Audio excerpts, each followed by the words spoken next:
Subitement, je vois deux politiques sont derrière moi. Ils commencent à me poser des questions, mais tu comprends que ça c'est la police de l'immigration et qu'on va me la patrie. Moi, j'ai pas fait sa fausse à eux. Mon père, là, elle m'a dit que j'avais ça présentement, là. Il m'a dit, là. Comme moi, je suis à Oushat. Il m'a dit, c'est à Oushat. Mon père m'a dit, là. Nous sommes descendus à Leipzig. Nous sommes descendus à Leipzig. Salut, salut les amis, j'espère que vous allez bien. Alors, le monsieur dont vous voyez à l'écran là, c'est un Camerounais qui s'est vu rapatrié de l'Allemagne en début de ce mois de novembre 2024. Alors, il a fait un live sur un réseau social TikTok pour raconter ce qui s'est exactement passé. Et je vais vous le laisser écouter d'abord son audio et on va se reprendre tout après. Écoutez. Je vais dire comment ça s'est passé. Puisque vendredi, je devais recevoir mon argent dans mon compte. Ils n'ont pas envoyé l'argent dans mon compte. Je me suis dit que lundi, je devais avoir mon argent dans mon compte. Et comme j'avais rendez-vous à l'avocat, il a fallu que je parte d'abord écouter ce que l'avocat devait dire. Je suis allé là-bas.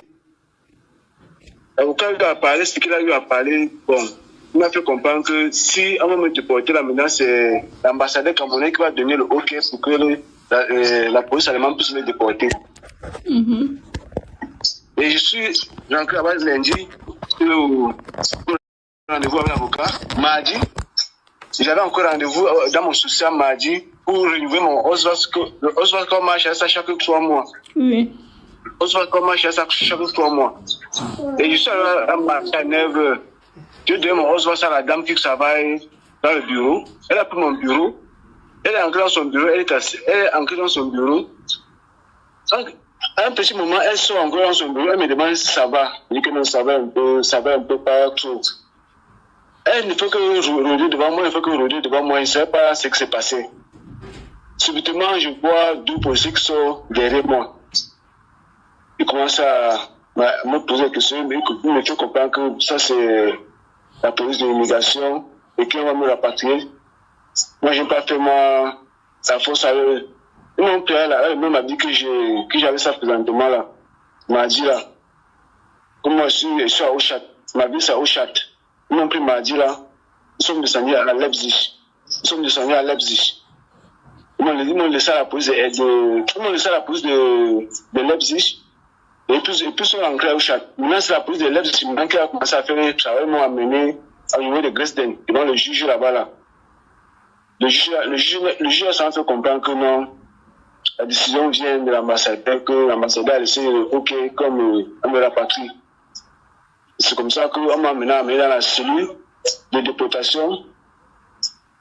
Et mardi maintenant dans la nuit, puis ils m'ont mis dans l'embarquement, dans le vol, à Francfort. C'est comme ça que j'ai pris le Air Maroc. Ils m'ont laissé à Maroc on a fait l'escale au Maroc dans la nuit. Et puis on a encore fait le vol au Maroc pour le Cameroun, pour Yaoundé. Et Yaoundé, ils m'ont laissé à Douala. Ils m'ont fait comprendre que s'il y avait un enfant dans le territoire allemand, ça pouvait laisser au moins ce que j'avais dans le territoire. Mais cette fille est venue, elle m'a pas aidé, elle est partie. Donc vraiment, ça m'a beaucoup fait mal. Doncha fait venir une fille du pays dès qu'elle est arrivée. Elle est même descendue chez toi. Elle est arrivée chez moi, elle m'a fait comprendre que ma maison n'est pas bien, que ma maison n'est pas comme tous les amis, tout ça là. Que tu n'as pas les papiers et tout ça. Oui, que je n'ai pas les papiers et tout ça, et puis elle m'a laissé les partir. Et elle a dépensé tous les 6 millions de francs CFA sur elle comme ça là. Donc vraiment, c'est Dieu qui m'a donné la force d'être debout aujourd'hui, comme vous voyez là, sans cette comme. Voilà, vous avez écouté le voice, vous avez écouté les témoignages du monsieur et c'est assez poignant, surtout la fin où il fait comprendre que il a fait venir, je ne sais pas si c'était sa copine ou sa femme, mais disons que c'était sa femme puisqu'il a beaucoup investi sur elle et elle est partie quoi. Voilà, c'est, enfin, je n'ai même pas de mots parce que l'être humain, il peut faire des choses. Donc, vous pouvez bien voir, à travers l'image de monsieur, on peut bien imaginer que ce n'est pas un enfant. Donc, du coup, voilà, si il a fait venir une femme et qu'ils n'ont pas pu faire un enfant, c'est qu'il y avait anguille sur roche. J'ai vu la photo de la femme en question sur des statues et tout ça. Mais bon, il ne s'agit pas d'elle dans ma vidéo. Donc, du coup, je ne vais pas trop, je vais pas vous mettre son image ici. Mais je retiens quand même que dans la vie, parfois, il faut d'abord penser à soi. Parce que c'est plus de 6 bâtons dont il parle, donc c'est plus de 6 millions, donc 10 000 € par là. Il aurait pu bien investir ça sur lui d'abord. C'est la loi de la nature. La loi de la nature demande d'abord que qu'on se, qu'on se défende avant de défendre les autres. Donc, même quand vous êtes en train de vous noyer, avec, même si c'est ton enfant, même si c'est ton, ton parent, tu dois d'abord te sauver avant de sauver le parent. Or, ce n'est pas ce que notre frère a fait et ça l'a conduit là où il est. Donc, vous allez me dire que oui, ça pouvait aussi se passer autrement, mais disons-nous la vérité, les 6 millions qu'il a mis sur cette femme-là, il pouvait bien se régulariser avec. On connaît tous les voies et moyens qu'on utilise pour se régulariser. Donc, il a préféré faire venir sa femme. Celle-ci a décidé de partir. Alors, je pense que même s'il devait faire venir cette femme-là, il devait d'abord mettre les, les conditions. Peut-être il l'a fait hein, avant que ça n'a pas marché, qui sait, puisque il n'a pas dit ça dans son voice. Mais je trouve aussi qu'il faut qu'on se dise la vérité à ce niveau, que pour aider quelqu'un, si ce n'est pas vraiment quelqu'un de votre famille, franchement, ça ne vaut pas la peine. Il y a déjà tellement de témoignages de personnes qui viennent en Occident, travaillent corps et âme, et font venir les compagnes de l'Afrique, et celles-ci arrivent, ou alors ceux-ci arrivent et partent, parce qu'ils ne supportent pas des conditions, ou alors parce qu'ils avaient aussi leur amour déjà sur le territoire occidental, et ils décident donc de se mettre avec ces gens-là, qu'ils aiment plus que ceux qui ont fait leur papier. Donc, franchement, faites attention. Faites vraiment venir plutôt votre famille et non un inconnu qui n'a même pas de votre sang, dont vous ne connaissez pas les vraies intentions. Quand c'est encore la famille, même si quelque chose se passe mal après, on se dit c'est la famille et on avance. Mais lorsque c'est encore un étranger qui n'est pas de notre sang, ça fait encore plus mal. Et tenez-vous tranquille, l'histoire de la femme qui arrive et ne l'aide pas ne date pas d'aujourd'hui, hein. C'est une histoire que elle est venue quelques années avant qu'il ne soit rapatrié comme ça. Donc, il a bien eu le temps de faire un enfant avec elle pour pouvoir se régulariser, mais madame a refusé. Enfin, elle n'a pas refusé, elle est partie carrément après 3 jours sur le territoire. Donc, quand elle se plaint que son appartement est comment, enfin, que son appartement est sale et tout ça, je ne sais pas si pendant qu'il faisait ses papiers, il ne lui disait pas exactement dans quel environnement il vit, parce que beaucoup de personnes restent en Afrique, ils, ils idéalisent comment les gens vivent en Occident. Mais je pense que ceux qui vivent en Occident et qui ont leur compagne en Afrique doivent commencer à leur raconter exactement ce qu'ils vivent pour que quand ils arrivent, quand ceux-ci arrivent sur le territoire occidental, qu'ils ne soient pas choqués de, de leur situation, quoi, de leur précarité parfois, parce que ceux qui prennent la route, il faut le dire, ils vivent d'abord dans une précarité avant de se régulariser. C'est ce qui s'est passé avec cette dame qui arrive et elle trouve carrément que le monsieur, il ne vit pas bien, ses amis sont mieux que lui. Je ne dis pas qu'elle avait raison, je ne dis pas qu'elle avait raison, mais je dis que parfois, les compagnons, les compagnes ne disent pas la vérité à leur personne restée en Afrique. Du coup, elles idéalisent la façon dont ils peuvent vivre ici. Elles se disent qu'ils sont au paradis et que tout est tranquille, quoi. Donc, dites-leur la vérité. Pour celles qui rêvent là, qu'elles descendent, qu'elles se révèlent de leurs rêves et qu'elles vivent la réalité, euh, enfin, qu'elles vivent les réalités dont vous vivez, quoi. Dites-leur la vérité. Il est aussi bien vrai que tu peux dire la vérité à une comme ça, elle se cache derrière, enfin, elle fait semblant qu'elle a compris, pourtant elle a toujours son schéma. Oui, la vie n'est pas un plus un égale à 2. Il y a tellement de choses et l'être humain est tellement ondoyant.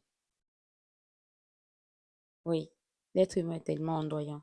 Et les femmes, je suis désolée pour les dames, mais les femmes sont trop rêveuses et ne sont pas réalistes. Je ne sais pas comment cette femme-là, aujourd'hui, arrive à se regarder dans un miroir. Je ne sais même pas si la personne avec qui elle est aujourd'hui arrive même à être avec elle, sachant qu'elle a brisé la vie d'un monsieur comme ça, d'une famille même. Parce que, oui, lorsque quelqu'un arrive en Occident, il vient d'abord pour sa famille. Donc, je ne sais pas. Le monsieur qui est avec cette dame-là, j'espère vraiment qu'elle ne te fera pas la même chose. Parce que faire ça à quelqu'un une fois, ça ne veut, et venir rester avec toi, ne t'épargne pas du fait qu'elle peut aussi te faire ça. Donc, fais attention. Enfin, je vais dire aux gens que pour moi, vous devez conseiller vos sœurs et vos frères qui veulent venir, qui veulent faire venir des gens de l'Afrique, de faire attention. Qu'ils- vos frères et vos sœurs doivent d'abord se régulariser sur le territoire avant de penser à faire venir leurs amours ou leurs amoureux en Afrique. Dites-leur ça. Parce que beaucoup de gens passent déjà par là. Beaucoup de gens passent déjà trop par là. Et c'est un de trop, quoi. On se rappelle là, il y a quelques années comme ça, un monsieur il s'est carrément suicidé parce qu'il n'a pas supporté le fait que il a fait venir sa copine et celle-ci l'a abandonné. Elle est arrivée à Bruxelles, elle a pris un autre chemin pour le Canada. Le monsieur, lui, n'a pas supporté ça et il s'est donné la mort. Donc, franchement, faites attention pour ne pas passer par là. Parce que si quelqu'un ne te donne pas la mort, par exemple, il va passer par une dépression, par-ci et par-là. Il y a encore un autre là, un autre monsieur là qui est à Berlin là-bas, à la gare de Spandau. Je suis sûre que ceux qui vivent à Berlin savent de quoi je parle. Il erre comme ça à la gare parce que sa femme aussi l'a mis un cora. Ils ont même eu un enfant, ils ont même eu des enfants. Mais la dame, elle n'a pas hésité à le mettre dehors. Donc, à la fin, je dirais encore que si vous avez la possibilité de prendre votre femme sur le territoire où vous êtes, donc broutez là où vous êtes, comme on dit souvent là, la chèvre broute là où elle est, donc broutez là où vous êtes. Les femmes qui sont déjà sur le territoire viennent aussi de l'Afrique. Les femmes africaines qui sont déjà sur le territoire viennent aussi de l'Afrique. Vous dites toujours qu'elles sont trop, quoi? Elles sont trop émancipées, elles sont européanisées. Mais laissez-moi vous dire que même celles dont vous prenez de l'Afrique, qui arrivent là, elles seront aussi européanisées puisqu'elles vont arriver sur le territoire européen. Donc réfléchissez bien en fait, regardez bien ce que c'est. Elles vont venir aussi ici et devenir aussi un peu plus ou moins européennes. Donc soit vous prenez votre compagne sur le territoire à côté de vous là-bas, vous vous supportez, soit vous partez prendre quelqu'un en Afrique qui va venir ici, là, vous casser la tête et vous faire déprimer enfin, vous comprenez ce que je veux dire par là. Je suis bien consciente que prendre sa compagne sur place ne garantit pas euh, qu'elle sera là avec vous et qu'elle ne vous donnera pas les maux de tête, mais au moins vous n'aurez pas sacrifié votre énergie, votre temps et votre argent sur elle. Les 6 millions dont le monsieur il a dépensé sur cette femme auraient été ou même plus. En fait, même 6 millions, c'est pas rien, hein. Trouver 10 000 euros dans le compte de quelqu'un en Occident, c'est pas facile. Et en plus, il n'avait pas il n'était pas régularisé, donc il n'avait pas les papiers. Ça veut dire qu'il travaillait en bac-bac, il travaillait en NEO. dans le noir. Donc, du coup, il a renforcé, il a fait tellement d'efforts pour cette dame. Et beaucoup de personnes font ces efforts-là pour après être déçus. Donc, pour moi, faites des sacrifices qui ne vont pas vous faire déprimer. Ce ne sont pas toutes les femmes, tous les hommes qui sont en Afrique qui font cela, mais c'est très récurrent. Donc, s'il vous plaît, faites attention, prenez soin de vous d'abord, régularisez-vous d'abord avant de penser faire venir quelqu'un. Ne mettez pas seulement dans votre tête que les femmes ou les hommes arrivés sur le territoire européen, sur le territoire occidental, ne sont plus africains. S'il y a des bonnes graines comme des mauvaises, donc faites le bon choix et assumez vos conséquences. Assumez les conséquences de vos actes. Je souhaite vivement que ce monsieur soit aidé. Il y a une cagnotte là qui a été ouverte pour lui. Je vais chercher ça et je vais mettre ça dans les commentaires pour que chacun puisse aussi l'aider à son niveau. J'espère que vous avez aimé la vidéo. Si elle vous a plu, partagez-la, likez et dites-moi ce que vous pensez en commentaire.